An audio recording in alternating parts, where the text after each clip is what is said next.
Hi viewers, అందరికి welcome friends. మన ఛానల్కి స్వాగతం ఫ్రెండ్స్. సెమీఫైనల్ 1లో మొత్తానికి న్యూజిలాండ్ వర్సెస్ సౌత్ ఆఫ్రికా మధ్య మ్యాచ్లో మొత్తానికి సౌత్ ఆఫ్రికాని చిత్తుగా ఓడించి చాలా వరకు 12.5 అవర్స్లోనే మ్యాచ్ని అయితే కర్తం చేస్తారని చెప్పుకోవచ్చు. సో మరి మ్యాచ్ ఎలా సాగింది, ఎలాంటి మిస్టేక్స్ చేసింది సౌత్ ఆఫ్రికా అనేది మనం పూర్తి డీటెయిల్గా డిస్కస్ చేద్దాం. అంతకంటే ముందు ఈ T20 వరల్డ్ కప్ సరికొత్త రికార్డులను వ్యూవర్షిప్ విషయంలో ఆకట్టుకుంటున్నాయని జైషా స్పష్టీకరణ చేశారు. ఏంటంటే 2024 USA వర్సెస్ ఇండియాతో పోలిస్తే అధికంగా ఈ రికార్డు నమోదైందని చెప్పడం జరిగింది. 500 మిలియన్స్ వ్యూస్ అంటే 50 crores 50 కోట్ల మంది వీక్షించారని కూడా స్పష్టం చేశారు జైషా. సో మరి ఎన్నెన్నో రికార్డులని ఇంకా తిరగరాయాలి జియో హాట్స్టార్ అని అయితే కోరుకుందాం. డిజిటల్ పరంగానే ఈ రికార్డు నమోదైనట్టుగా కూడా తెలుస్తుంది. ఓకే ఫ్రెండ్స్, మరి ఏమాత్రం లేట్ చేయకుండా మ్యాచ్ వివరాలకు వెళ్ళిపోదాం. So let's move in to the topic. Hi hello viewer, అందరికీ వెల్కమ్ ఫ్రెండ్స్. మన ఛానల్కి స్వాగతం. మా ఛానల్లో మీకు కనుక వీడియోస్ నచ్చితే లైక్ చేయండి, షేర్ చేయండి, కామెంట్ చేయండి మరియు సబ్స్క్రైబ్ చేయండి. మరిన్ని నోటిఫికేషన్స్ కోసం పక్కనే ఉన్న బెల్ ఐకాన్ని ఆల్ పైన ట్యాప్ చేయండి. ఆల్ పైన ట్యాప్ చేయడం ద్వారా మేము చేసే ప్రతి వీడియోలని, తాజా వీడియోలని నోటిఫికేషన్లో పొందగలరు. సో టాస్ గెలిచి మొదట ఫీల్డింగ్ అయితే ఎంచుకుంది న్యూజిలాండ్. అయితే దీనికి తగ్గట్టుగా 12 దగ్గరనే 2 వికెట్స్ అయితే బ్యాక్ టు బ్యాక్ పడ్డాయి. ఫస్ట్ డికాక్ 10 runs వేసి అవుట్ అయిన తర్వాత మెకాంచి బౌలింగ్లో అవుట్ అయ్యాడు. తర్వాత రైల్డర్ కిట్టన్ కూడా ఇలా వచ్చాడు, అలా వెళ్ళిపోయాడు. 12కే 2 వికెట్స్ పడిన తరుణంలో మంచి పార్ట్నర్షిప్ అయితే నెలకొల్పారు ఇద్దరు కలిసి. ఎడెన్ మార్క్రమ్ అదేవిధంగా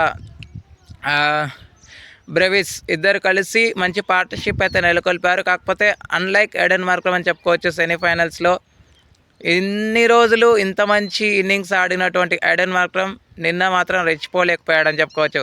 18 runs మాత్రమే చేశాడు, జస్ట్ 20 balls.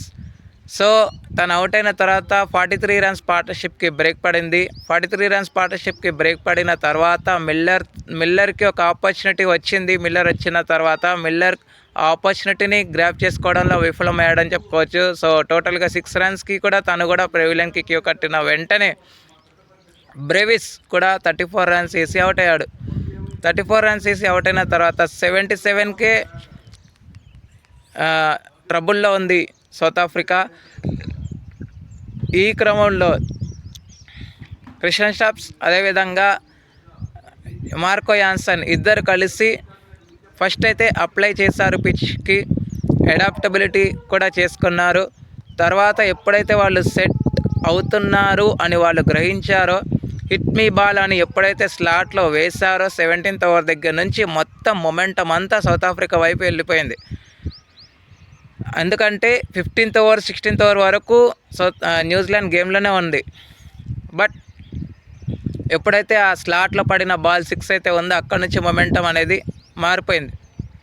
సో ఇద్దరి మధ్య 73 runs పార్ట్నర్షిప్ అయితే ఏర్పడింది. 73 runs పార్ట్నర్షిప్ ఏర్పడిన తర్వాత లక్కీ ఫర్గసన్ని తీసుకురావడం, లక్కీ ఫర్గసన్కి తీసుకొచ్చిన రిజల్ట్ న్యూజిలాండ్ చూడడం. ఎందుకంటే క్రిస్టియన్ స్టాప్స్ అవుట్ అయ్యాడు 29 runsకి. సత్ఫలితంగా పార్ట్నర్షిప్ బ్రేక్ అయింది.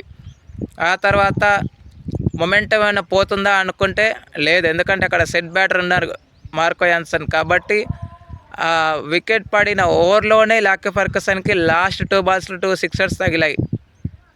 సో లాస్ట్ ఓవర్ అనేది న్యూజిలాండ్ వైపు మళ్ళీ మొమెంటం అనేది వచ్చింది. ఎందుకంటే మ్యాట్ హెన్రీ 2 wickets అయితే ఆ ఓవర్లో తీసుకోవడం జరిగింది. సో హెన్రీ తక్కువ రన్స్ ఇచ్చి 2 wickets అయితే తీసుకోవడం విశేషం. సో టోటల్గా 169 runs అయితే స్కోర్ చేయగలిగింది ఇన్ 20 overs. వికెట్స్ చూస్తే Matt Henry 2 wickets, Rachin Ravindra 2 wickets, McConchie 2 wickets, Lockie Ferguson and James Neesham ఎక్స్పెన్సివ్గా ప్రూవ్ అయినప్పటికీ 1 wicket అయితే తీసుకోగలిగాడు.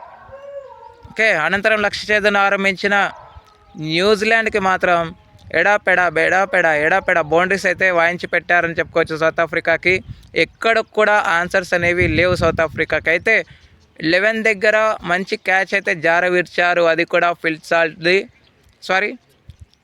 Sorry guys, Tim సిఫర్ది. ఓకే, తర్వాత 117 పార్ట్నర్షిప్ వాళ్ళు చూసిన రిజల్ట్ 58 రన్స్ అయితే చేసి అవుట్ అయిన తర్వాత, అంటే రబాడా వచ్చాడు ఆఫ్టర్ పవర్ ప్లే. 117 పార్ట్నర్షిప్ చాలా శరవేగంగా వెళ్ళిపోతుంది అనుకుంటున్న క్రమంలో బ్రేక్ ఇచ్చాడు. కానీ ఆ బ్రేక్ ఎంతోసేపు సౌత్ ఆఫ్రికాకి ఆనందం నిలపలేకపోయిందని చెప్పుకోవచ్చు. ఎందుకంటే వికెట్ పడినా కానీ యాక్సిలరేషన్ మాత్రం తగ్గలేదు. అయితే కన్సాలిడేషన్ పీరియడ్లో సౌత్ ఆఫ్రికా చాలా వరకు వికెట్స్ అయితే కోల్పోయింది. కన్సాలిడేషన్ పీరియడ్లో రన్స్ రాలేవు, స్ట్రగుల్స్ అనేవి ఫేస్ చేశారు, వికెట్స్ కూడా పడ్డాయి. కానీ యాక్సిలరేషన్ పీరియడ్లో పడినాయి 2 వికెట్సే. కానీ చాలా వరకు యాక్సిలరేషన్ పీరియడ్లో 2 ఓవర్స్ అయితే చూశారు, తర్వాత ఓవర్స్ నుంచి వాళ్ళు రెచ్చిపోయారు. కానీ వీళ్ళకు యాక్సిలరేషన్ పీరియడ్ లేదు, కన్సాలిడేషన్ పీరియడ్ లేదు, లాంచ్ ప్యాడ్లోనే 103 వచ్చింది పవర్ ప్లేలోనే. తర్వాత అక్కడ నుంచి కన్సాలిడేట్ పీరియడ్లో వాళ్ళు కన్సాలిడేట్ చేయలేదు, మొత్తం యాక్సిలరేషనే చేశారు. సో రచిన్ రవీంద్రతో కలిసి మంచి పార్ట్నర్షిప్ అయితే నిర్మించారు ఫినాలిన్. సో రచిన్ రవీంద్ర చేసినవి జస్ట్ 13 రన్స్ మాత్రమే, కానీ మొత్తం మేజర్ కాంట్రిబ్యూషన్ అనేది ఫినాలిన్లోనే ఉందని చెప్పుకోవచ్చు. 33 బాల్స్లోనే 100 అయితే చేశాడు. ఓకే, సో ఫలితంగా సికిందర్ రాజాతో ఒక రికార్డ్ని ఈక్వల్గా షేర్ చేసుకున్నాడు. కాంబియా పైన 33 బాల్స్లో 100 చేసినటువంటి ఈక్వల్ చేశాడు.